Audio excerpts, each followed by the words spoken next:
Et il nous faut revoir les images de cette collision. On peut dire que c'est une collision sans précédent. Au-dessus d'une capitale occidentale, capitale américaine en l'occurrence, Washington, entre un avion de ligne et un hélicoptère militaire. Vous voyez ici les images, donc l'avion qui est en phase d'approche, l'hélico qui apparemment ne le voit pas, qui arrive par l'arrière, et c'est donc la collision entre les deux appareils. Que peut-on dire, à Patrick Sauce, à l'heure où l'on parle, des faits précis tels qu'ils sont rapportés par les autorités américaines? D'abord, il n'y a pas de bilan pour l'instant. Il y avait une grosse soixantaine de personnes entre les personnes qui étaient transportées plus l'équipage dans l'avion. C'est un avion d'American Eagle, c'est une filiale d'American Airlines qui arrivait donc par le sud de Washington sur cet aéroport Ronald Reagan qui se situe à 10 minutes de la Maison-Blanche et à 200 mètres du Pentagone. Il arrive par le sud, il est 20h45 heure de Washington, on est en pleine nuit ici.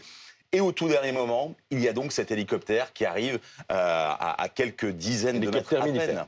Un hélicoptère militaire qui se rendait dans une base voisine de Virginie, qui reçoit des instructions au tout dernier moment de la tour de contrôle lui disant « Est-ce que vous voyez cet avion devant vous? Est-ce que vous le voyez ?»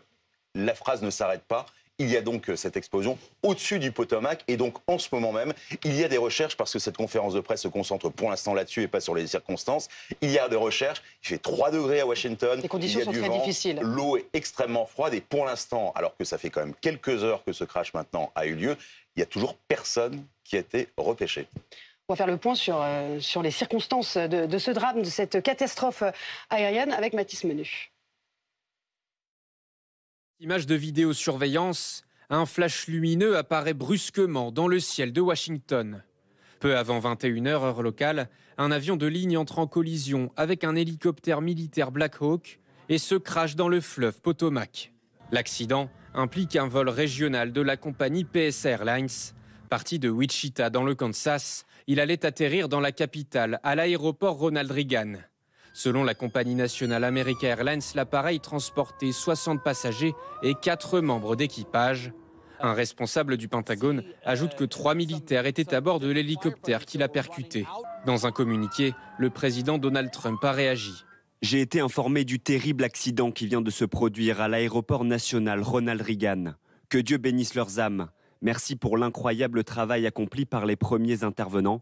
Je suis la situation et je fournirai plus de détails dès que possible. Autour des lieux de l'accident, les gyrophares de la police et des pompiers continuent de se multiplier. Des bateaux et des hélicoptères sont déployés pour cette importante opération de recherche et de sauvetage. Antoine Lard, vous êtes en direct de Washington, l'envoyé spécial évidemment de BFM TV, tout près de ce fleuve Potomac, où les recherches sont actives depuis plusieurs heures maintenant, actives mais très difficiles. Oui, exactement, très difficile parce qu'il fait nuit noire ici à Washington. Il n'y a pas de lune cette nuit et vous le voyez, le Potomac derrière moi, c'est une immense masse sombre avec une visibilité quasiment nulle, ce qui complique évidemment énormément les opérations de recherche et de secours. Alors, il y a énormément de véhicules qui sont déployés, notamment ici derrière moi sur le tarmac de l'aéroport, mais également sur les rives du Potomac. Il y a également des dizaines et des dizaines de bateaux qui quadrillent la zone et puis il y a 2 hélicoptères également munis de projecteurs extrêmement puissants qui eux aussi survolent le Potomac pour essayer de retrouver des débris ou des survivants. L'autre difficulté bien sûr c'est les températures qui sont très froides ici. L'eau est aux alentours de 5 degrés, ce qui veut dire que dans ces conditions eh bien, l'hypothermie arrive très vite et les chances de survie sont extrêmement minces, même si pour le moment on est toujours dans le cadre d'une opération de secours et de recherche. Ça veut dire que officiellement eh bien, les sauveteurs espèrent encore retrouver des survivants. Les 2 appareils, et j'allais dire, enfin, dans le drame, c'est une chance, se sont écrasés dans le fleuve. Parce que de part et d'autre du fleuve Potomac, où vous vous trouvez, eh bien, il y a des habitations.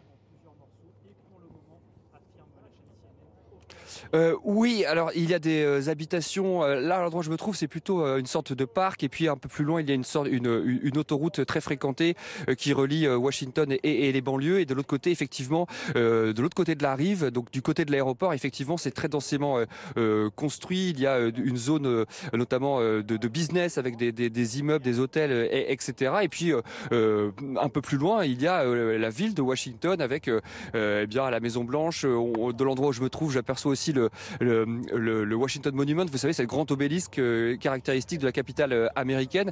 Donc effectivement, le crash a eu lieu, la collision pardon, a eu lieu juste au-dessus du Potomac qui borde l'aéroport et les deux appareils sont tombés dans l'eau, ce qui pour le coup complique aussi les opérations de recherche, puisque dans cette nuit noire avec une visibilité très limitée, c'est compliqué pour les secours à la fois de retrouver l'appareil, de retrouver les débris et aussi les survivants potentiels.